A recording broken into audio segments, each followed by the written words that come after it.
Au commencement était la parole. La parole était avec Dieu. Et en elle était la lumière. La lumière est arrivée sur les ondes. Lumière sur les ondes, votre programme d'information et de décryptage de l'actualité nationale et internationale à la lumière de la parole de Dieu. Musique, talk show, agenda et Bible Games. Lumière sur les ondes, une heure d'analyse des problèmes sociopolitiques, religieux, culturels et économiques par l'éclairage des Saintes Écritures. Tous les vendredis 18h30, 19h30, retrouvez Franck Stéphane Mauvois et Charlie Bacody sur les ondes de Radio Bonne Nouvelle 99.6 FM. Lumière sur les ondes, le Christ s'invite au débat radiophonique. Jésus, viens, nous avons besoin de toi. Alléluia. Jésus, viens, Jésus, viens. Nous t'accueillons, Jésus, viens au milieu de nous. Nous t'accueillons, Jésus, viens au milieu de nous. Saint-Esprit, viens, oui, viens. Nous t'accueillons, Saint-Esprit, au milieu de nous. Nous t'accueillons.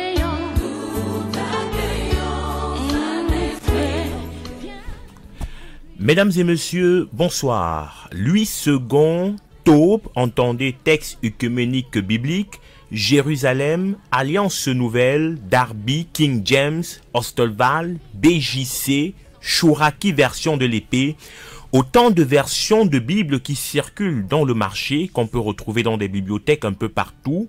Il y en a tellement, mesdames et messieurs, et certaines de ces versions semblent véhiculer des doctrines qui sont portées par ces auteurs. On verra par exemple dans certaines Bibles où si on est en accord avec le paiement de la dîme, on injectera un verset qui sous-tendra cette pratique, et si on n'est pas en accord, on injectera également une virgule pour démontrer ou alors pour manifester son désaccord. Mesdames et messieurs, ce soir, dans le cadre de cette émission, nous allons nous poser une question centrale. Multiplicité des Bibles, laquelle utiliser ? Quelle est la version de la Bible, ou alors quel est l'auteur qui s'est rapproché réellement des textes originaux? Et ce soir, mesdames et messieurs, avec nos panélistes dans ce studio, nous allons essayer de questionner ces différents auteurs, démontrer quelles sont les lacunes qu'on peut retrouver dans telle ou telle autre Bible. J'allais oublier même une version qui est phare, celle de la traduction du Monde Nouveau, qui est également une Bible. Mesdames et messieurs, vous êtes connectés sur la 99.6 FM. L'émission, c'est Lumière sur les ondes. Et ce soir, on traite de la multiplicité des Bibles. Laquelle utiliser? Quelle est celle qui se rapproche réellement des textes originaux? Nos panélistes vont tenter d'apporter une réponse à cette question. Cette émission est mise en onde par Raoul Patrick. Je suis Franck Stéphane Mauvois, ce micro de présentation.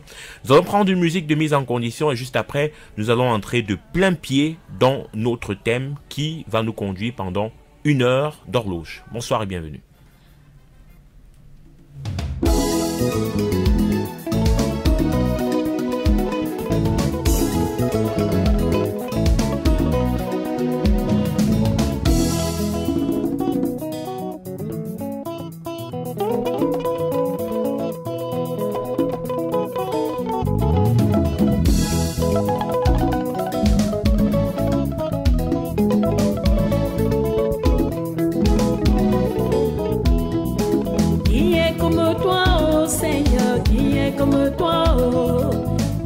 Comme toi, oh mon Dieu, qui est comme toi, oh. Qui est comme toi, oh Seigneur, qui est comme toi, oh.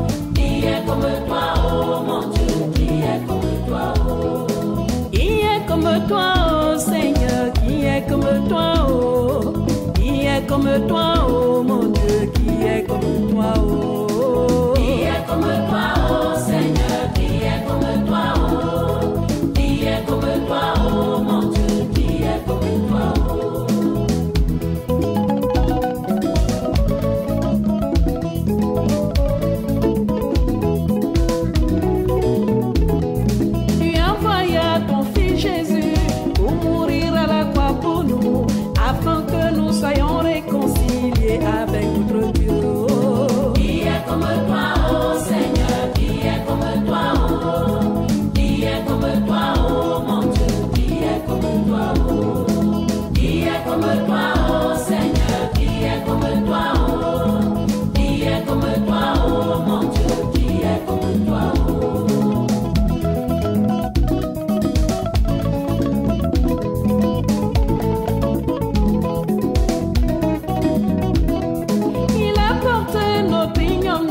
qui s'est chargé de notre corps. Le châtiment qui pesait sur nous est tombé sur lui. Oh. Qui est comme toi, oh Seigneur, qui est comme toi, oh. Qui est comme toi, oh mon Dieu, qui est comme toi, oh. Qui est comme toi, oh Seigneur, qui est comme toi, oh. Qui est comme toi, oh mon Dieu, qui est comme toi, oh. Ils l'ont battu, l'ont maltraité, ils l'ont tué, l'ont crucifié, ils l'ont même mis dans le tombeau, croyant que tout est fini. Le troisième jour, Dieu l'a ressuscité, il a vaincu pour nous la mort. Il vit à jamais notre Seigneur, qui est comme toi, oh mon Dieu. Qui est comme toi, oh Seigneur, qui est comme toi, oh. Qui est comme toi, oh Jésus, qui est comme toi, oh. Yeah. Il n'est pas mort, il est vivant.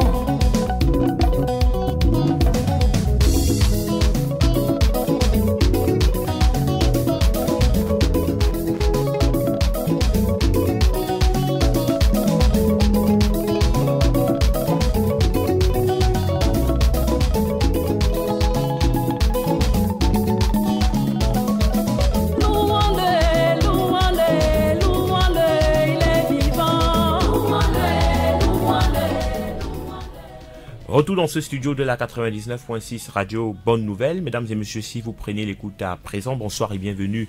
Nous sommes en direct de nos studios et ce soir nous parlons d'un thème de la multiplicité des Bibles, laquelle utiliser en faisant le constat de la production de plusieurs Bibles, notamment Louis II, TOB, Jérusalem, Alliance Nouvelle, Darby, King James, Ostolval, BJC.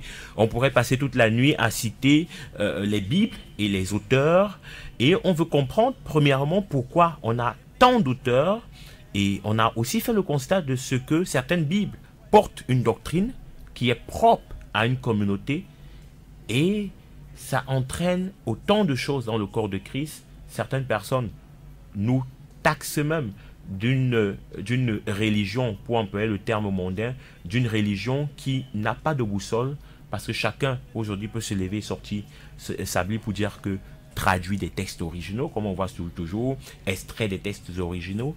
Donc avec vous ce soir, mesdames et messieurs qui nous écoutez, avec nos panélistes dans ce studio, on va essayer donc d'apporter toute la connaissance sur cette différente version. Donc vous pourriez participer à l'émission à partir de 19h au 697 58 90 61 ou au 652 11 57 97. Et à partir de 19h, vous pourriez poser vos différentes questions. Élie Bertrand Tchabda, bonsoir, je suis content de vous voir ce soir. Moi également, je suis content de vous voir, Franck Stéphane. Bonsoir à toi, bonsoir à tous les auditeurs de Radio Bonne Nouvelle en général et des Lumières sur les zones en particulier. Vous allez bien? Toujours très bien, je me sens toujours en forme dans votre studio, sauf la chaleur là que nous ressentons dans ce studio-ci maintenant. Ça va aller, ça représente un peu le climat du pays. Il fait assez chaud au Cameroun aujourd'hui. Il fait chaud. Donc, même quand on a un peu de clim, on pense toujours qu'on est à l'extérieur. Oui, parce que c'est chaud au Cameroun, quoi. Voilà. Il fait chaud ou bien parce que c'est chaud. Les deux. Okay, il fait chaud et c'est chaud. Voilà. Frère Yann, bonsoir et bienvenue. Merci beaucoup, bonsoir à vous. Bonsoir à mon copanéliste. Ok.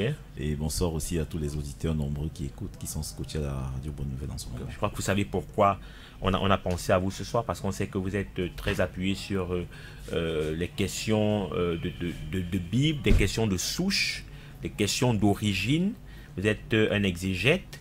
Et ce soir, on va vraiment avoir besoin de vos connaissances dans ce domaine pour pouvoir nous situer en ce qui concerne cette multiplicité de Bibles que nous avons. Vous avez fait le même constat, Élie Bertrand Tchabda? Absolument, il faut être aveugle pour ne pas voir le constat que vous avez. Vous avez recensé environ combien de versions? Il y a près de 24 000 versions liées aux 24 000 traductions, enfin 24 000 scripts, manuscrits dont on dispose par rapport au Nouveau Testament seulement.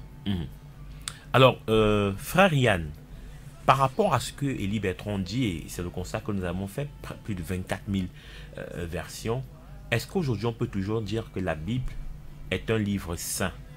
Parce que quelque chose qui est saint, qui est sacré, comment je vais employer le terme, ne se traduit pas autant de fois, parce qu'au fur et à mesure qu'on qu'on traduit, on veut améliorer, il y a ce qu'on appelle le français facile. Est-ce que dans ces différentes traductions-là, on ne peut pas détériorer le sens initial, ce qui fait que, est-ce qu'on doit toujours continuer à dire que la Bible est un livre saint? Sans beaucoup tourner, je dirais déjà, parce que c'est très délicat cette question posée, et une mauvaise réponse peut engendrer une très mauvaise compréhension et ça peut engendrer des dégâts inimaginés. En réalité, je dirais simplement que nous pouvons toujours dire que la Bible est un livre saint. Saint parce qu'en réalité, lorsqu'on parle de saint, on parle de mise à part. Et je crois que même s'il est vrai qu'il y a des traductions différentes, il n'en demeure pas moins que dans le fond, le message principal reste le même. Parce qu'en réalité, lorsqu'on essaie de comparer les versions que nous avons sur la portée de main, on se rend compte qu'évidemment, il y a des doctrines justement qui peuvent être différentes en fonction de telle ou de telle autre Bible. Mais pour ce qui concerne le fond, le message principal, la quintessence, la substance, elle reste la même. Ça veut dire quoi? Dieu a tant aimé le monde qu'il a envoyé son Fils unique Jésus-Christ afin que quiconque croit en lui ne périsse point mais ait la vie éternelle. Quelles que soient les traductions, on retrouvera la même chose. Donc voilà ce que je peux dire de prime abord. Elle est sainte pour ce qui concerne ce message principal. Donc c'est pareil pour ce qui concerne ce message principal. Maintenant, pour ce qui concerne les doctrines autres, ou bien parce que je dis, et peut-être vous me poserez cette question, j'ai eu à le dire à des personnes, il faut faire très attention parce qu'il y a ce qu'on appelle les doctrines fondamentales et les doctrines secondaires. Donc pour ce qui concerne les doctrines fondamentales, certaines, parce que en réalité je n'ai pas encore eu à toucher personnellement près de 10 versions différentes, mais pour les différentes versions que j'ai touchées, pour ce qui concerne les doctrines fondamentales, en réalité elles sont les mêmes. Mais maintenant les doctrines secondaires, comme par exemple vous avez parlé de la dîme, moi je crois que c'est une doctrine secondaire. Par exemple la dot, il y en a qui disent que la dot n'est plus d'actualité aujourd'hui, il y a d'autres qui pensent qu'elle est d'actualité, mais toujours est-il que la dot est écrite dans la Bible. Bon, maintenant ça sont des doctrines secondaires, parce que ça ne touche pas directement le salut. Par contre, quand on regarde le livre de Hébreux 6, on se rend compte que l'auteur du livre de Hébreux 6, on ne sait pas si c'est Paul, on ne sait pas si c'est Apollos, on est dans les spéculations. On ne sait pas si c'est Priscille. On ne sait pas si c'est Priscille, mais on est dans les spéculations. Mais toujours est-il que celui qui les a écrits maîtrisait très bien en réalité les traditions hébraïques. Et il dira que évoluons ensemble, avançons ensemble, sans pour autant de nouveau rebâtir le fondement de la doctrine des baptêmes, de la doctrine du renoncement des œuvres mortes, la doctrine de la résurrection. Donc bref, il cite en réalité les doctrines fondamentales par lesquelles, si on y est ensemble, on se reconnaît comme chrétien. Maintenant, pour le reste, on peut ne pas être de même avis. Mais si on est moins d'accord par rapport aux doctrines fondamentales, Dieu nous éclairera au fur et à mesure. Donc je dirais justement, pour chuter, qu'effectivement, la Bible est un livre saint. Est un livre saint tant en ce qui concerne les doctrines fondamentales, du moins. C'est vrai que tout à l'heure encore on verra, parce qu'en réalité il y a quand même certaines versions qui ont été très poussées dans la détérioration en réalité du message principal. On verra ça tout à l'heure. Mais pour ce qui concerne l'ensemble, je prends par exemple Louis II, même s'il est vrai que la version Louis II qui a été la plupart du temps très admirée, il se peut qu'elle est l'une des versions les plus édulcorées, la Louis II. Donc on verra ça bien après. Donc je crois que pour la question principale, je dirais que la Bible, du moins pour celles qui ont essayé de respecter, parce qu'il y a deux origines en fait, qu'on parle des codex. Il y a en fait les tests minoritaires et les tests majoritaires. Donc je dirais que autant les tests minoritaires, même s'il est vrai qu'elles sont un peu confuses, le message principal est tout centré sur la venue de Jésus-Christ. Ok. Élie Bertrand Tchapda, vous êtes d'accord avec cette segmentation que fait notre bien-aimé Yann? Absolument. En ce qui concerne les doctrines fondamentales et les doctrines secondaires? Et vous pensez aussi que de toutes ces versions, elles sont restées alignées en ce qui concerne les doctrines fondamentales, même si sur les doctrines secondaires, chacun y est allé de son écriture? Absolument, et c'est ce que nous constatons, parce que s'il n'y avait pas ces choses-là telles que positionnées, on n'aurait pas justement les différents, la multiplicité, et quoi qu'une fois de plus, nous avons vu la multiplicité des églises ici comme signe du réveil, justement. Donc je crois que ce qu'elle a défini là, c'est exactement ce qu'on trouve sur la scène. Ça veut dire qu'il y a le corps même du message de Dieu, et puis maintenant les subsidiaires, comme il le dit, c'est exactement vrai. Mais je m'aimerais questionner sur une autre direction, en prenant la démonstration sur une autre direction. Nous sommes sur Radio Bonne Nouvelle et il est 17h par exemple. Le chef de l'État a signé d'importants textes aujourd'hui. C'est un exemple que je prends. À l'issue de cela, le nouvel gouvernement camerounais nomme à la tête du ministère de l'administration territoriale M. Atanganji comme nouveau ministre. C'est signé au bas du texte Paul Biya. Mais vous ne me direz pas que Paul Biya, son excellence, a dû taper le texte par lui-même. Vous ne me direz pas que c'est lui qui a écrit vu la constitution dont on voit sur le document. C'est vrai, on dit que... Mais lorsqu'on lit au journal officiel, on attribue ce texte-là à Paul Biya, donc celui qui est l'auteur. Oui. C'est vrai, on dit que s'il nomme un voleur quelque part, il est l'auteur de la nomination. Mais à l'ombre se trouvent des secrétaires qui travaillent à son compte. À son secrétariat se trouvent des gens qui ont saisi. Ces personnes-là sont dans l'écran, on ne les verra jamais. En prenant ce syllogisme, je l'applique maintenant aux Saintes Écritures. C'est parce que nous allons interroger l'auteur. Parce qu'en réalité, ça pose la problématique de est-ce que Dieu est au courant de toutes ces multiplicités? Est-ce sa volonté que nous retrouvons là? Parce qu'on a comme impression qu'il y a un problème. Mais en sondant bien la chose, on va voir effectivement que c'est une partie même de sa volonté qu'on arrive à ce niveau-ci. Parce que lorsque nous lisons dans le livre de Daniel au chapitre 12 par exemple, quand Daniel reçoit et se plaint dans les Saintes Écritures, comme ça j'ai pris le cas de Daniel spécifiquement, on pourra voir dans les Saintes Écritures, lorsque Daniel reçoit les révélations, il est prévu pour... Enfin, Daniel, lui, désire comprendre ces révélations qui lui sont difficiles également à appréhender. Mais on lui donne les injections, les invectives, d'écrire tout simplement et de les garder scellés jusqu'au temps de la fin. Ces bouts de phrases-là méritent donc qu'on s'y attache. Lorsque l'ange dit à Daniel que ce n'est pas pour toi, tu vas finir ta course et tu vas aller en ton lieu. Ça veut dire que c'est la volonté du ciel que ce message soit mis et gardé sur la terre, non comprise en ce moment-là. Puis l'ange dit dans cette phrase-là que au temps de la fin, donc, les gens liront et la connaissance augmentera. Ça veut dire que si ça vient du ciel, le ciel prévoit qu'à la fin du temps, les gens vont lire et comprendre.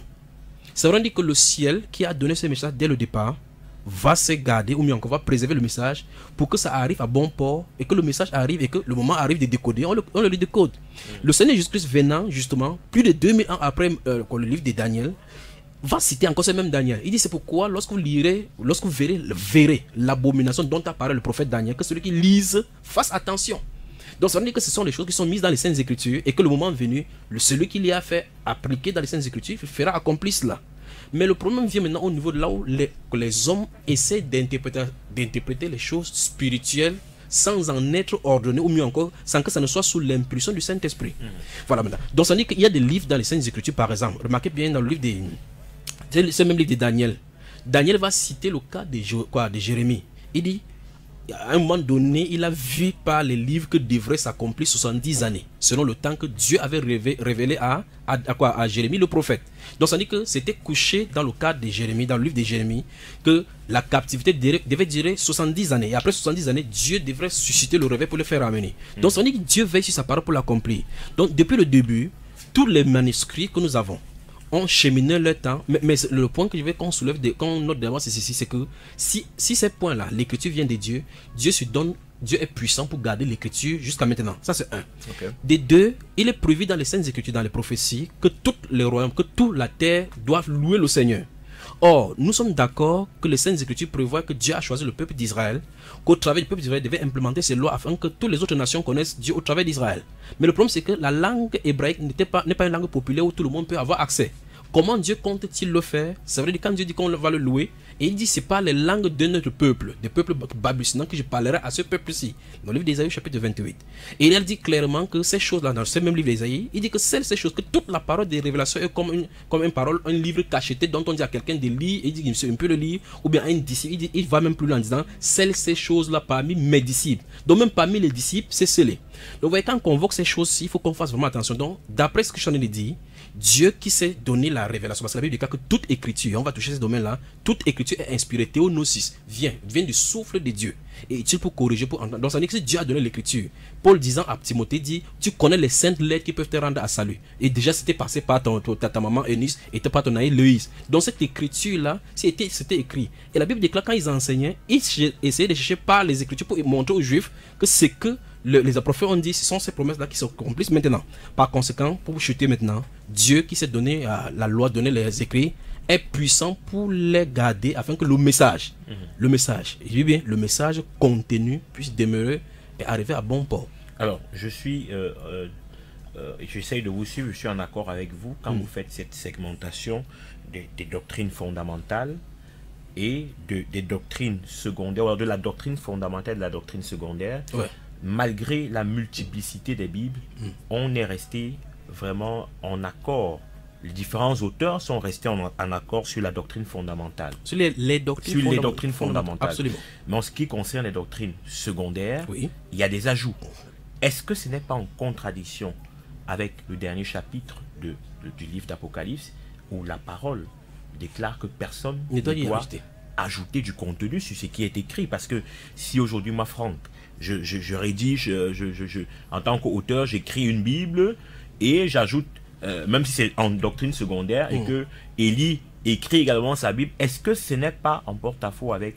Si nous nous positionnons en termes de juge, on pourra voir ça sur cet angle-là. Mais ce qui est bon, c'est que dans cette même Bible dont tu parles et que chacune personne écrit à la fin ces mêmes passages. C'est-à-dire que personne ne l'a ôté de sa Bible, puisque ça veut dire que si la personne sait qu'elle a ajouté, elle sait à quoi s'entendre. Si elle sait qu'elle a enlevé, vous pouvez avoir les bonnes intentions. Vous savez, il y a des gens je crois que j'ai lu dans un presse, un enfant qui avait vu un chaton qui grelottait de fois, il a pris le chaton pour aller mettre dans le four. Vous voyez, il a mis le four parce qu'il comprenait que le four c'est là où ça chauffe. Et en mettant le four là-bas, en allant chercher le chat dans le four, le chat avait grillé. Donc vous pouvez avoir de bonnes intentions, mais vous appliquez mal ce que vous en avez fait. En tout cas, il demeure à Dieu de tel enseigne que, le Proverbe chapitre 30 versets 5 et 6 dit: n'ajoute rien à sa parole de peur qu'il ne te reprenne et que tu ne sois touré menteur. Donc si quelqu'un ajoute à la parole de Dieu, il a son juge, la parole chez qui il a ajouté ou bien en retranché. Merci Élie Bertrand Tchabda, notre troisième invité nous a rejoint dans ce studio, le prophète Abega, à qui on dit bonsoir et bienvenue. Bonsoir Franck Stéphane, à tous les panélistes et à tous les auditeurs de la radio Bonne Nouvelle. Alors, prophète Abega, d'entrée de jeu, on a essayé de comprendre le mouvement de prolifération, mais de multiplicité de ces différents ouvrages qui sont des Bibles, qui sont produits par des auteurs. Et les deux panélistes sont en accord quand ils disent que dans la Bible, les doctrines fondamentales ne font pas l'objet de querellements. C'est au niveau des doctrines secondaires. Vous partagez cet avis? Oui, je suis d'avis. En fait, la Bible, il faut le préciser, est la révélation de Dieu sur la personne de Jésus. Et tant que les versions de la Bible restent unanimes sur cette personne de Jésus, il n'y a pas de problème. Maintenant, c'est selon l'interprétation, selon la compréhension qu'on peut avoir plusieurs versions de la Bible. Donc, je suis d'accord avec eux à ce sujet. Alors, comment est-ce qu'on a fait pour arriver là? Et quand je parle arriver là, comment est-ce qu'on arrive à partir d'un test original? Je prends par exemple les tablettes de la loi qui ont été remises à Moïse quand il descend avec. Comment est-ce que on quitte des tablettes pour avoir une première traduction, une deuxième traduction et une 100e traduction? Je sais que le frère Yann est très porté par les questions qui concernent le peuple juif. Et donc, frère Yann, vous voulez insinuer qu'il est des descendants judaïques? Non, je sais que ses études, il est plus poussé vers Israël. Vers Israël, il essaie de comprendre ce peuple, et c'est pour cela que je veux lui poser la question. Oui. Comment est-ce qu'on est arrivé là, à ces différentes traductions, à ces différentes interprétations? Comment on est quitté de la pierre pour le papier, et voilà, aujourd'hui on a tellement de traductions. Comment est-ce que ça c'est le processus en fait? C'est une question une fois de plus encore très très vaste, parce qu'en réalité on peut dégager cette question tout un éventail de réponses. Et je crois que cette question peut nous pousser aussi à voir l'histoire de l'écriture. Puisqu'en réalité on se rend compte quand on essaie de plonger en regard sur l'histoire de l'écriture que tout a commencé au niveau des tablettes d'argile. Vous savez ce qu'on appelle les écritures cunéiformes. Les écritures cunéiformes, et on a avancé comme ça en Mésopotamie. Donc je ne veux pas vraiment parler de ça parce que ce n'est pas exactement l'objectif. Je crois que peut-être un jour vous aurez une émission là-dessus et peut-être on aura l'occasion de s'y verser davantage. Donc j'aimerais juste dire que effectivement au départ on se rend compte que on a des tablettes que Dieu va graver. Au départ, Dieu lui-même d'abord va graver les 10 commandements en personne sur les tablettes. Et il y a une chose qui est toujours très important de comprendre, c'est que les gens ont l'impression que la révélation que nous avons aujourd'hui au travers de la Bible assemblée complètement a toujours été la même il y a cela près de 2000 à 3000 ans, ce qui est très faux. Parce qu'en réalité, ils avaient des portions, et d'ailleurs au départ même, c'est pas tout le monde qui avait accès justement à ces tablettes. Ces tablettes étaient gardées par des sacrificateurs, c'était gardé dans le temple. Et ce n'était pas déjà tout le temps... Des rouleaux. Des rouleaux, oui, des rouleaux, bon, des tablettes et des rouleaux. Puis les rouleaux, ouais. Voilà. Et c'était pas tout le temps que des gens n'avaient pas accès à cela. Donc il fallait des occasions spéciales comme lors des fêtes par exemple, pour que justement des prêtres puissent lire la Bible afin que les gens écoutent les instructions de Dieu. Maintenant, qu'est-ce qui se passe? L'ennemi a toujours cherché à édulcorer ce que Dieu dit. Parce que forcément, une mauvaise compréhension des Écritures entraîne une fausse espérance. Et lorsqu'on lit un peu l'histoire des Écritures, on se rend compte que plusieurs fois, par exemple, je vais prendre une toute petite anecdote. Quand je prends par exemple un homme qu'on a appelé, ça c'est historiquement vérifié, Antiochus Épiphane. Vérifiez un peu. Il a vécu par exemple en l'an 165-169 avant Jésus-Christ. Antiochus Épiphane, qui était justement un roi de Syrie, ce qui était en réalité après justement Alexandre, l'empire justement grec va être divisé en 4, et lui il occupait la zone de Syrie, tout ça. Il va se donner pour objectif justement d'abolir complètement la loi de Dieu chez les Israélites en supprimant complètement tous les manuscrits qui existaient, en détruisant tous ces manuscrits. Donc il a cherché complètement à effacer l'histoire d'un peuple en détruisant les manuscrits, parce que vous voyez, il y a ce qu'on appelle chez les juifs la tradition écrite, la tradition orale. C'est très important de le souligner, mais maintenant c'est très compliqué aussi, je préfère ne pas rentrer trop dedans. Mais il va tout faire pour détruire cela afin de dénaturer complètement ce peuple, parce que vous voyez, si en réalité nous détruisons en réalité des livres d'histoire d'un peuple, on perd ce peuple-là. Ce peuple n'a plus de repères. Et justement, Antiochus Épiphane va détruire à un moment donné complètement les rouleaux. Et béni soit le Saint béni d'Israël, parce que justement, quelque temps après, on va retrouver encore certains rouleaux. Et je voulais dire par là qu'en réalité, pour quitter d'un pan à l'autre, parce que jusque-là, on peut mal me comprendre. Je vais rapidement sauter. Je vais arriver quelque part. Je vais dire, par rapport à cette histoire, il faut comprendre une chose. La première traduction, en réalité, de la Bible, c'est la Septante. La Septante, parce que ça, c'était à Alexandrie. Et en réalité, en Égypte, oui. Bon, le roi d'Égypte, justement, vous connaissez très bien la grande bibliothèque d'Alexandrie. Bien sûr. Et justement, le roi d'Égypte, à un moment donné, voulant rassembler tous les savoirs du monde entier, d'après certaines traditions, parce que là encore, ça peut se discuter, ça peut être des spéculations. D'après certaines traditions, il a fait venir 72 à peu près anciens d'Israël pour venir justement faire des traductions en grec de la Bible hébraïque. Et c'est ce qu'ils vont faire. Quelque temps plus tard, à partir de la Septante, on va sortir l'une des toutes premières Bibles d'après l'Église, la Vulgate. La Vulgate. Et donc, maintenant, je vous ai parlé tout à l'heure des textes minoritaires, des textes majoritaires. Les traductions vont maintenant se faire à partir soit de la Vulgate, ou bien à partir de certains codex. On appelle certains, il y a le codex alexandrin, bon, de l'Alexandrie, il y a le codex Sinaiticus, qu'on a retrouvé au Sinaï. Il y a le codex Vaticanus, par exemple. Vaticanus.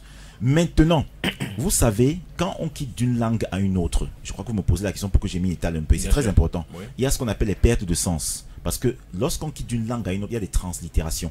Et lorsqu'il y a une translittération, il y a une perte de sens. Voyez-vous, le français n'est pas autant riche que l'hébreu. Généralement, les exégètes parlent de l'hébreu comme une langue à tiroir. L'hébreu, c'est une langue à tiroir. C'est une langue un peu complexe. Et justement, c'est le fait que cette langue soit une langue à tiroir, parce qu'avec tous ces différents assauts de l'ennemi, qui a toujours voulu complètement édulcorer la parole de Dieu telle qu'elle avait été transmise, il a en réalité perverti justement, il a tout fait pour pervertir justement cela. Et vous voyez, à un moment donné, ça n'a plus été aussi évident. Parce que chez les Hébreux, c'est qui traduisait, qui s'occupait de la traduction à l'époque, c'est les scribes. Mais heureusement, on a des gens qu'on a aussi appelés des massorettes, qui sont en fait des gardiens de la tradition juive. Et au cours de l'histoire, certains massorettes sont constitués pour s'atteler de traduire les écritures telles qu'ils avaient été écrites au départ. Mais ça n'a pas été facile, parce qu'au fur et à mesure qu'on avance dans le temps, avec toutes les perturbations, et entre parenthèses, pour en revenir à la Bible, on connaît les différentes déportations qu'il y a eu. Et lorsqu'il y avait une déportation, en réalité, on se rend compte que les personnes qui avaient connu la déportation, ou bien qui étaient nées après la déportation, avaient perdu complètement les valeurs. Ce qui fait que ce n'était pas évident, à un moment donné, de pouvoir reconstituer les choses telles qu'elles avaient été données. D'où le Talmud, justement. D'où le Talmud. Bon, bien après, bon, on parle du premier Talmud, il y a le Talmud de Jérusalem, il y a le Talmud de Babylone. Bon, c'est vrai que le Talmud de Babylone est le Talmud le plus estimé. Exactement. Bon là, c'est encore autre chose. Et j'aimerais juste dire qu'il faut faire très attention par rapport à cette question, parce que en réalité, en fonction des différents codex, on peut avoir une approche différente. Parce que même s'il est vrai qu'il y a des massorettes qui sont évertues, d'ailleurs, ce ne sont pas les massorettes qui sont à l'origine des codex Vaticanus. Parce que les massorettes sont plutôt à l'origine des textes majoritaires. Par contre, les autres personnes, parce qu'il y a aussi d'autres personnes qui travaillent justement à perpétuer justement ces valeurs. C'est eux qui sont à l'origine des autres codex. Et sachez maintenant une chose. Vous voyez toutes ces versions-là, ces versions n'ont pas été toutes traduites, toutes traduites sur la base des mêmes codex. Voilà. Et c'est où ça devient intéressant. Par exemple, quand vous voyez la Nouvelle Jérusalem, ça a été traduit à partir du Codex Vaticanus. Par exemple. Je prends un autre... Qui est un codex à problème. Est-ce qu'on peut... Bien sûr, parce que, écoutez, il y a par exemple un chercheur... S'il faut aller dans ce codex, on va voir que le nombre de livres va au-delà de 66. Je ne me trompe pas. Ça va au-delà de 66. Voilà. Et Maccabée et autres. Oui. Et même, entre parenthèses, même du temps des apôtres, il y avait déjà cette complexité. Parce que du temps des apôtres, même déjà, il y avait plusieurs livres qui circulaient. Alors, on retient donc que tout part des codex qui sont utilisés pour traduire les Saintes Écritures. En réalité, tout part justement de ces codex. Et pour chuter là, j'aimerais dire que et la complexité de la chose vient de ce que au jour actuel, qu'on ne se mente pas, il n'y a plus aucune version originale de la Bible. Donc tout ce qu'on exploite actuellement, ce sont des copies des copies. Ça, il est très important de le poser. Et je le parle en réalité sur la base maintenant des recherches scientifiques. Et vous verrez par exemple, on a notre frère Eli qui aura la grâce, je vais l'annoncer peut-être d'arriver à Israël d'ici peu, par la grâce du Tout-Puissant. Et il ira justement au musée de Jérusalem. On va lui montrer, parce que je vais m'étaler là-dessus, parce que ça fait des années je suis intéressé par on peut appeler ça une grande découverte, les manuscrits de la mer morte. Et c'est ça même justement qui a donné une autre dimension, parce que jusqu'à présent, les codex qui avaient beaucoup plus de valeur, c'est les codex de Léningrad. Parce que ce sont les Massorètes qui sont à l'origine justement de ce codex. Et c'est ce codex qui était comme le plus ancien. Parce que plus c'est ancien, plus c'est crédible. Mais en 1948, on découvre encore un nouveau coup du sort. On découvre la plus grande découverte de l'histoire biblique. Les manuscrits de la même mort. Tout à l'heure, je vais m'y étaler. Ok, on va revenir sur ça. Vous avez parlé des manuscrits de la mer morte. La mer morte. La mer morte. Les manuscrits de la mer morte. Les manuscrits du Qumran. On appelle ça le texte Q. On va comprendre ce que ça veut dire. Et alors, prophète Abega, est-ce que c'est la recherche de... Est-ce qu'on cherche toujours, les différents auteurs cherchent à se rapprocher des textes originaux, ou alors on peut voir là un objectif également marketing? Parce que quand il venait de dire là que Louis II a été l'une des versions les plus appréciées, on comprend que forcément Louis II a fait beaucoup de ventes. Parce que ça aussi, il y a un volet marketing. Est-ce que c'est seulement la recherche de faire une photocopie des textes originaux, ou alors il y a aussi l'aspect marketing qu'on devrait prendre en compte? Merci frère Stéphane. Avant de revenir un peu à la question, je crois que le frère Yann, en étalant sa connaissance, a encore jeté un peu de l'embrouille au sein du peuple. Parce que de dire que aujourd'hui, il n'y a plus de version originale de la Bible, c'est un peu comme remettre le flou et dire aux gens, ok, donc ne vous fiez plus aux Bibles actuelles. Et les gens vont donc se lever pour dire qu'aucune Bible n'est exacte aujourd'hui. Donc je crois que quand on prend les antennes, il faut faire tout pour édifier le peuple et garder. Il faut plus faire preuve, je crois, de didactique. C'est-à-dire que dire au peuple, ok, la version la plus commode, la plus proche de ce que nous avons, c'est la version la plus acceptée chez les francophones, ce qu'on appelle second, et chez les anglophones, ce qu'on appelle King James, qui se sont, n'est-ce pas, le plus approprié la révélation originale à partir, comme il disait, du Codex alexandrin. Donc je crois que c'est peut-être à cela qu'il faut arriver, parce que pour aucun homme ne peut canoniser la parole de Dieu. C'est Dieu lui-même qui l'a canonisé. Nous avons juste fait à travers les 5 critères qu'on a de comment est-ce que les pères de l'église primitive ont établi les versions que nous avons aujourd'hui. Je crois qu'à partir de là, maintenant, on peut essayer de déterminer juste si les textes que nous avons aujourd'hui sont les bons textes. Je crois qu'il y a parmi les 5 critères, on a l'authenticité, l'autorité. Je crois qu'il y a d'autres, peut-être pour m'aider, voilà, il y avait l'agent prophétique. Et il y a la qualité dynamique et il y a l'acceptation. Et tous ces critères-là permettent pour nous aujourd'hui d'utiliser la version que nous avons pour transformer la vie. Je crois que c'est ça qu'il faut avoir. Parce que quand on dit qu'aucune version n'est originale, c'est dire au peuple, allez débrouiller pour que chacun ait sa version. Et c'est comme ça qu'on aura des Bibles comme celle de c'est Séverin Kakou. Voilà, qui crée sa part. Philippe Kakou. Philippe Kakou. Il est prophète comme vous. Prophète majeur. C'est pas là le débat, c'est pas là le débat. Moi, je n'ai pas sorti de précision, juste comme il est question de moi, pour, en fait, peut-être que je me suis mal fait comprendre, peut-être c'est une question de sémantique. Je dis que jusqu'à présent, les tests d'origine de la base n'existent plus. Je n'ai pas dit que ce qu'on utilise n'est pas original, parce qu'il y a les sophérim qui ont justement veillé à faire justement cette perpétuation au fur et à mesure. Je dis bien les tests d'origine par des personnes qui les ont écrites au départ. Là, maintenant, je parle en réalité parce que j'ai eu à être avec des chercheurs qui sont à Jérusalem et qui font des fouilles. Aucun test original, dont les tests de la main de Paul, à présent n'existe plus. Ça veut donc dire quoi? Ça veut donc dire quoi? Que, par exemple, la seconde que j'ai, 1 Corinthiens, 2 Corinthiens, c'est pas Paul qui l'a écrit. Non, là on se comprend toujours. Non, je voudrais pour le bénéfice du peuple. Oui, parce qu'il faut pas jeter la brouille. Je dis qu'il y a un problème. Moi, je crois que là, il y a une incommunication entre lui et moi. Je suis en train de dire les tests de base. Bon, peut-être. Ça veut dire que qui avait été écrit en langue de Paul. Non, pas en langue de Paul. C'est que l'apôtre Paul a écrit de ses propres mains. Mais c'est tout le rouleau. Oui, mais forcément, il y a eu des traductions. Voilà. Mais est-ce que ça veut dire, frère Yann, que ça veut dire c'est que on a aujourd'hui, c'est pas Paul qui l'a écrit, même si on n'a pas le rouleau original. Non, je n'en disconviens pas. Donc ça veut dire qu'en fait, c'est pas trop important de dire qu'on n'a pas le test original, parce que de l'autre dire, c'est dire au peuple, tout ce que vous avez, c'est des copies, et quand il y a copie, il y a... Prophète Avega. François, vous le permettez. Oui, bien sûr. C'est vrai qu'il va revenir avec la question sur l'aspect marketing et autres. Oui. Nos deux frères disent des choses qui sont bien à ce que les gens sachent. Oui. On ne doit pas protéger la Bible ou bien protéger Dieu en croyant qu'on va vouloir faire du bien. Il y a des vérités normales de l'histoire qu'on doit restituer. Et de l'autre côté, ce n'est pas la négation même des Saintes Écritures. Parce que Paul n'a pas écrit en français. Il n'a pas non plus écrit en anglais. Il a écrit en grec. Si on parle de l'origine, la vraie originale, enfin, si vous prenez votre carte d'identité, vous photocopiez, les informations peuvent être identiques. Mais l'original, c'est celle qui est en couleur. En effet. Ça veut dire que si vous égarez votre carte d'identité, c'est pas l'original là-bas. Bien que ce soit l'information qui est... La vérité, c'est que vous avez égaré votre carte d'identité.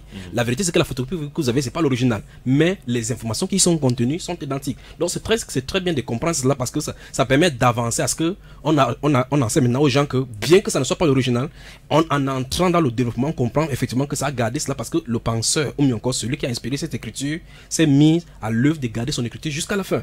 Parce que quand le Seigneur, dans le livre d'Apocalypse, dit, par exemple, à Jean, lorsqu'il est à l'île de Patmos, là-bas en prison, là nous sommes dans les années 100, les années 180, les années 100. Et puis, il voit en vision, il a une voix qui dit, ce que tu vois, écris-le dans un livre et envoie-le aux 7 églises. Quand il dit aux 7 églises, à la fin de l'Apocalypse, il dit que, moi, Jésus, c'est moi qui ai envoyé mon ange dans les églises pour vous témoigner ces choses. Je suis l'alpha et l'oméga. Celui qui est l'alpha et l'oméga, celui qui est le témoin fidèle, n'est-il pas fidèle pour garder sa parole? Il garde sa parole. Quand il vient lors de son année de manifestation de son ministère, dans Luc chapitre 4, la Bible déclare qu'il entre dans la synagogue selon sa coutume.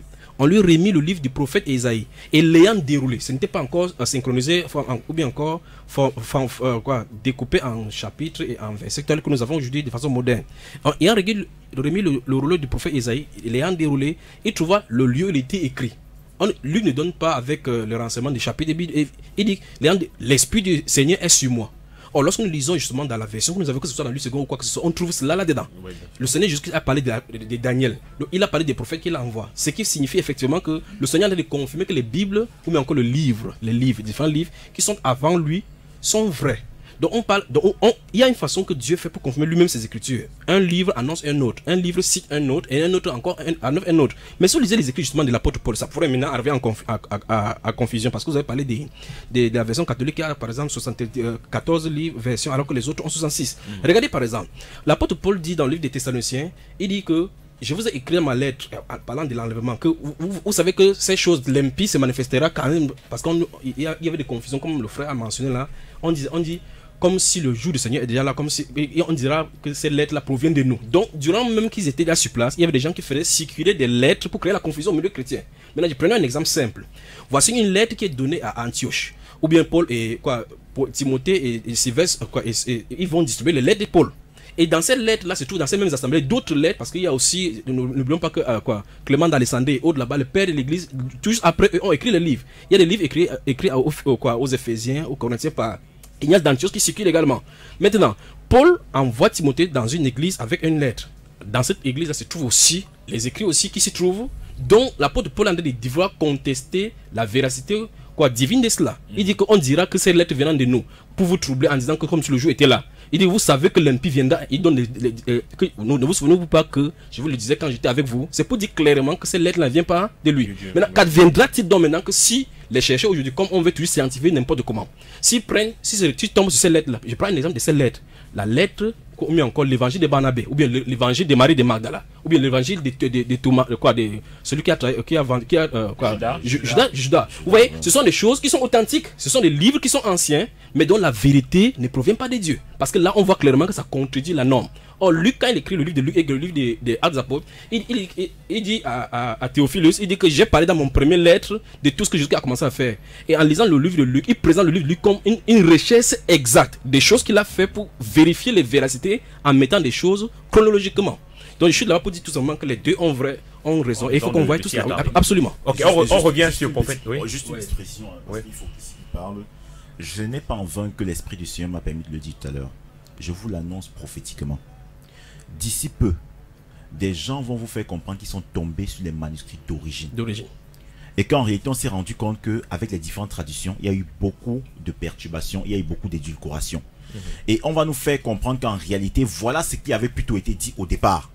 Et beaucoup vont se laisser entraîner justement par cette hérésie, par cette fausse découverte. Voilà pourquoi je tiens à le dire, que on ne se laisse pas tromper. Bah, ce ne sera pas nouveau. Hein. Voilà. Jésus-Christ l'a annoncé et beaucoup viendront à mon nom. Donc, mais ce sera des gens. On est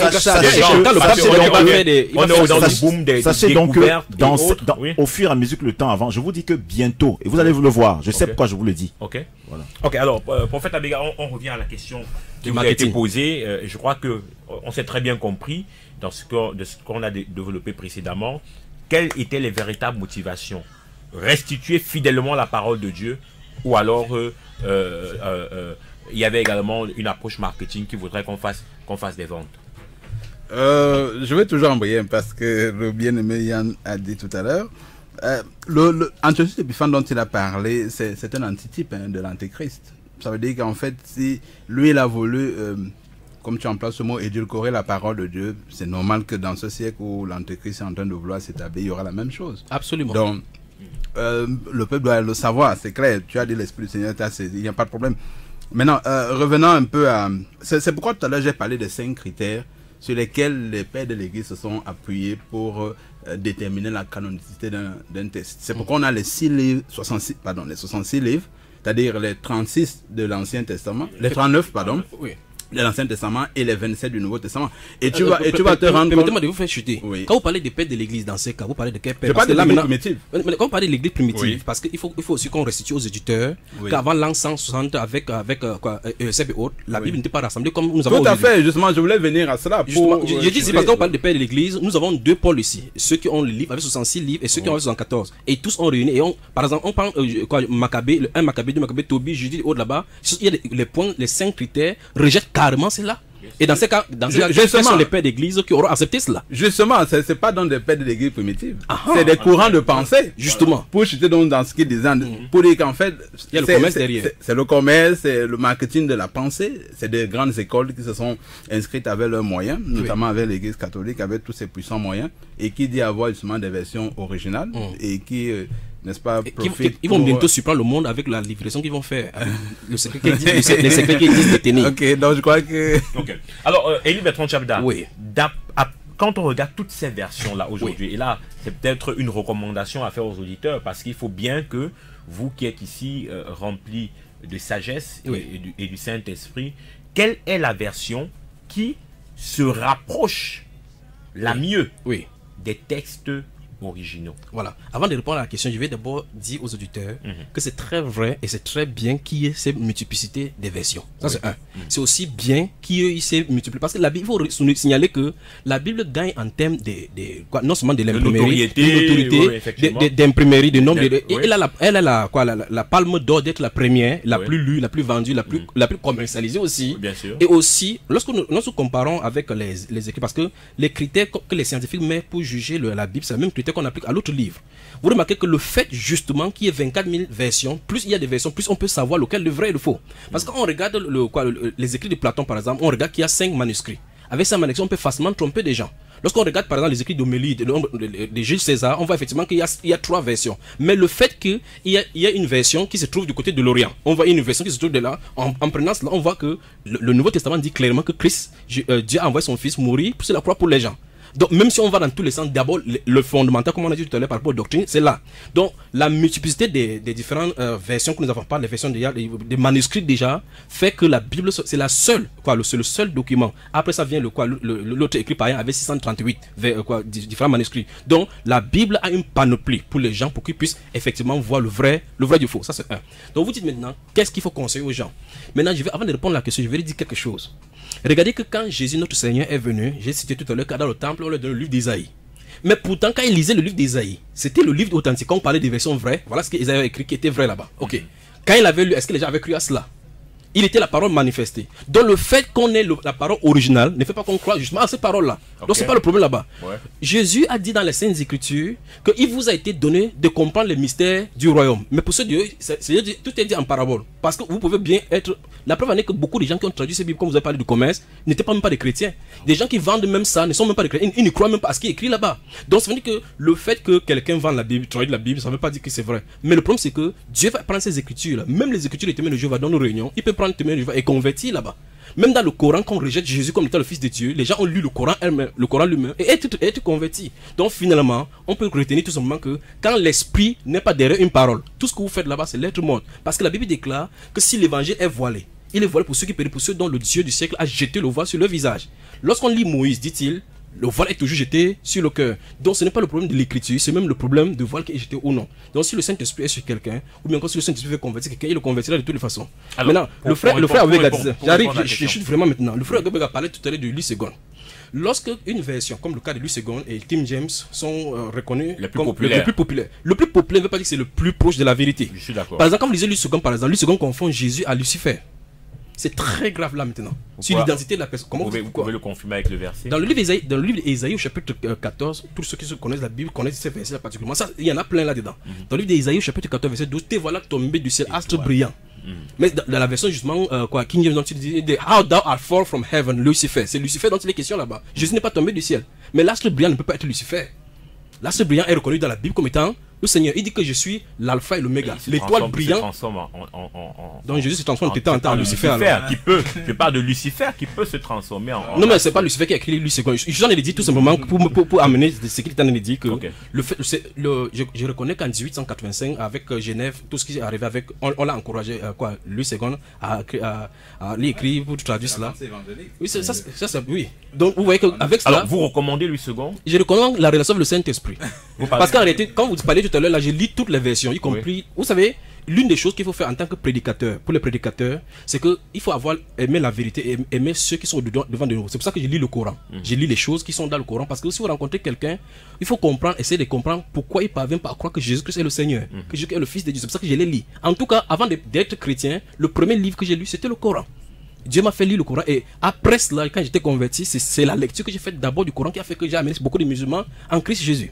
Alors donc, je suis en train de dire que le fait que les versions, j'ai une trentaine de versions. Je les lis toutes pour les témoins de Jéhovah. Il y a des jeunes chrétiens qui voudraient avoir votre recommandation, au-delà de leur dire que soyez animés du Saint-Esprit, qui voudraient aller acheter une Bible. Frère Stéphane, qu'est-ce que vous leur dites? Vous avez dit tout à l'heure qu'il y avait le commerce derrière. Je ne conseillerais pas d'aller faire le commerce, qu'il va et se laisse conduire par le Saint-Esprit. Il prend n'importe quelle version de Même la traduction du monde nouveau. Même sur la traduction du monde nouveau, il peut lire, il peut être converti. C'est ça que je te dis que ce n'est pas la version qui est le problème maintenant, c'est la version de l'esprit. Frère Yann, vous qui avez fait des recherches là, est-ce que vous avez une version qui, selon vous, se rapproche des textes qui ont été écrits par les gardiens, vous avez appelé les massorettes aujourd'hui, j'ai appris. Donc, est-ce que, d'après vos recherches, vous pouvez conseiller à quelqu'un une version, un jeune converti qui pourrait l'aider, qui serait un peu plus fidèle? D'accord. Tout à l'heure, je vous ai parlé justement des textes majoritaires, des textes minoritaires, qui vous parlent, comme le frère pouvait le dire tout à l'heure, j'ai tellement de versions de Bible. Et pour vous dire vrai, s'il arrive, le peu de temps où je conseille souvent des gens, bon, au-delà d'être des frères, des personnes même qui sont appelées à exercer le ministère, Ce que je conseille souvent aux personnes qui sont appelées à exercer un ministère d'enseignement, c'est de véritablement faire l'effort, dans la mesure du possible, de se rapprocher un peu plus, d'essayer d'apprendre l'hébreu, d'essayer d'apprendre un peu le grec. Je vais vous dire pourquoi je le dis tout de suite. Mais là, vous n'êtes pas en train de donner. Je vais quitter du particulier au général. Rapidement, je quitte du particulier au général. Pourquoi est-ce que je le dis? Regardez par exemple dans la Nouvelle Alliance. Vous verrez dans la plupart des passages, on parle de loi, la loi. Paul parle parfois de la loi, de la loi, de la loi, de la loi. Nomos en grec. Mais je vais vous choquer. En réalité, quand Paul parlait, il ne parlait pas de loi dans certains passages. Dans certains passages, il parle de Torah. Mais sachant que le grec, il y a eu des problèmes de translittération, on a tout confondu, on a mis tous le temps de la loi. Et à un moment donné, ça amène justement, à un moment donné, une mauvaise compréhension de la chose de Dieu. Ça fait qu'en tant qu'enseignant, il est aussi important, si on veut vraiment comprendre ces choses en profondeur, de jeter quand même un coup d'œil. C'est pas facile, mais de jeter quand même un coup d'œil au niveau justement de la langue hébraïque. Il y a plusieurs langues, il y a le grec, l'hébreu ancien ou bien le paléo-hébreu, il y a l'hébreu moderne, mais toujours est-il qu'il faut quand même un peu se rapprocher de ces langues-là pour ne pas être complètement confus.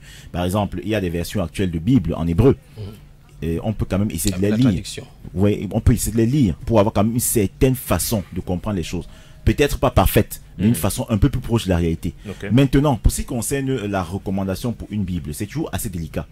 Et je ne pourrais pas recommander une Bible au-dessus d'une autre par rapport aux Bibles que je reconnais comme étant quand même un peu plus proche de la réalité. Là, c'est très dangereux.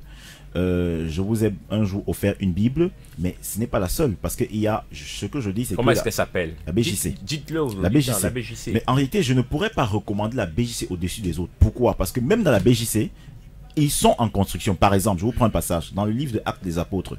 Lorsqu'on vous dit que Dieu ajoutait chaque jour des personnes qui avaient cru à l'église.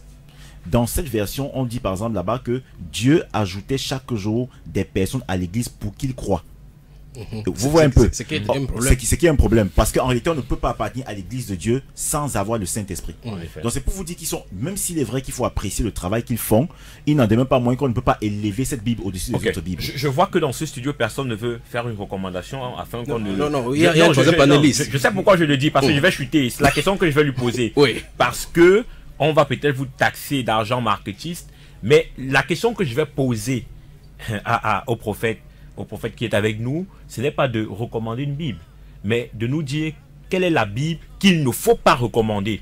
Peut-être en donnant les Bibles qu'il ne faut pas recommander, les auditeurs comprendront que voici celle que je pourrais aller acheter. Prophète Abega. Franck Stéphane, je crois qu'on est en train de tourner. Les auditeurs ont besoin d'entendre quelque chose de bien précis. Je crois qu'on a beaucoup d'exégètes ici en studio, mais ce n'est pas de ça dont les auditeurs ont besoin. Dans 2 Timothée 3, verset 15, il dit: dès ton enfant, tu connais les saintes lettres qui peuvent te rendre sage à salut par la foi en Jésus-Christ. Tout à l'heure, le bien-aimé Élie Bertrand disait que ce n'est pas l'originalité de la Bible qui te permet de croire ou pas. Moi, je crois qu'il faut recommander les Bibles qui nous ont amenés à découvrir la foi en Christ. Pour moi, c'est le Coran. Je parle de la Bible. Non, mais il dit qu'il faut recommander ce qui nous a amenés. Non, je parle de la Bible qui nous a amenés, qui nous a fait grandir, qui nous ont fait grandir dans la foi. Et tout à l'heure, il disait que la version la plus répandue, celle pour qui on n'aura pas beaucoup, la plus accessible, celle pour qui on n'aura pas beaucoup de problèmes, ou alors on aura peu de problèmes, c'est Louis II pour les francophones et King James pour les anglophones. Donc je crois que en le disant, je ne pêche pas. Non, parce que voilà, c'est les Bibles que nous avons lues. Tu n'as pas des intérêts. Je n'ai aucun intérêt, je ne connais même pas ceux qui commercialisent. Vous n'avez pas pu vous prononcer. Non, mais c'est prononcé. Non. En ce qui concerne des recommandations, vous ne l'avez pas fait. Mais maintenant que je préfère dire cela, je n'ai aucune affinité avec qui que ce soit, un éditeur quelconque, mais je dis c'est ce qui m'a amené moi à connaître le Seigneur, et le peu que je connais de Jésus, je l'ai découvert dans Louis II ou dans King James. Donc maintenant, ce que les bien-aimés ont dit à gauche, à droite, vraiment je suis d'accord, ça c'est pour peut-être ceux qui veulent faire davantage de recherches, mais je crois que le but n'est pas de faire des recherches, parce qu'il y a beaucoup de théologiens, vous-même vous avez dit ceux qui écrivent cette Bible ne sont pas des enfants de Dieu généralement. Ce qui peut me faire gagner dans ma foi, c'est Louis II et King James. Un point, c'est tout. Alors, à quoi il ne faut pas toucher? Toujours en parlant de Bible. Est-ce que vous avez des peurs que un chrétien, à quoi il ne faut pas toucher? Oui. Moi je vous dis clairement, je vais me prononcer clairement. Enfin. Par exemple, peut-être le frère Junior ne sera pas d'accord par rapport à ça, mais la traduction du Monde Nouveau, par exemple, oui, il ne faut pas toucher. Oui. Franchement, cette Bible a été... Écoutez, je ne vais pas parler de ma propre idéologie.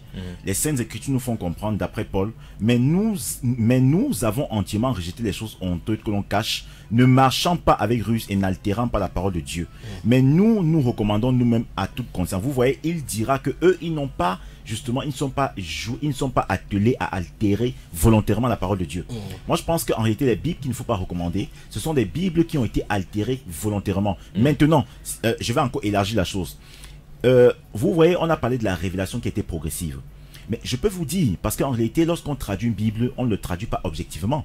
On la traduit subjectivement. Je vous rassure qu'à présent, personne ne peut traduire complètement objectivement une Bible.